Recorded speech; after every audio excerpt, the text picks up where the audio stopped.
අයිබෝවන් මම නීතිඥ පියල් දර්ශන ගුරුගේ දේශපාලන සිවිල් ක්‍රියාකාරිකයෙක් විදියට අද ශ්‍රී ලංකා ජනතා පෙරමුණෙන් අපිට ආරාධනා කරා ශ්‍රී ලංකා ජනතා පෙරමුණ විසින් සාදා තිබෙන රට ගොඩනැගීම සඳහා වන ප්‍රතිපත්ති මාලාව පිළිබඳව සාකච්ඡා කළා. ඒ පිළිබඳව සමාලෝචනයක් සිදු කරන්න මම හිතන්නේ අපි ඊටාම හොඳ ප්‍රතිපත්ති මාලාවක් මේ වන විට ශ්‍රී ලංකා ජනතා පක්ෂය විසින් ඉදිරිපත් කළා තිබුණා.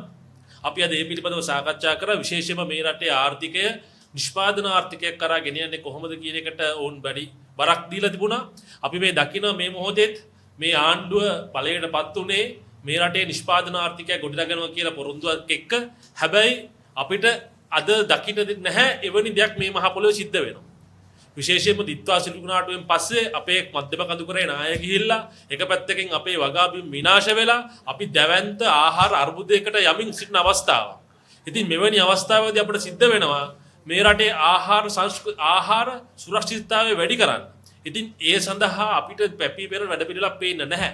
ඒ හින්දා තමයි අපි අද සාකච්ඡා කරේ පක්ෂ සහ සිවිල් සංවිධාන ගණනාවක් එකතු වෙලා මේ රට විනාශ වුණොත් මේකේ බලපෑම වෙන්නේ ආණ්ඩුවට විතරක් නෙමෙයි ජීවත් වෙන අපිත් මේවට වග කියන්න වෙනවා. අපිත් මේ කර්ම ගෙවන්න වෙනවා.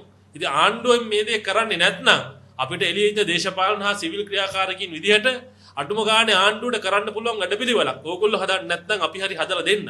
අද මේ සාකච්ඡාව එක්තරා විදිහකට එවැනි වැඩපිළිවෙලක් නිර්මාණය කළා.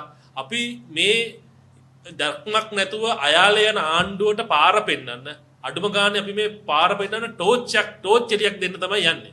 ඉතින් මේ සංවිධානයේ මේ සම්බන්ධයෙන් ශ්‍රී ලංකා ජනතා පක්ෂය විසින් මෙවැනි වැඩසටහනක් සංවිධානය කිරීම පිළිබඳව අපි මෙහෙම ස්තුතිවන්ත වෙනවා.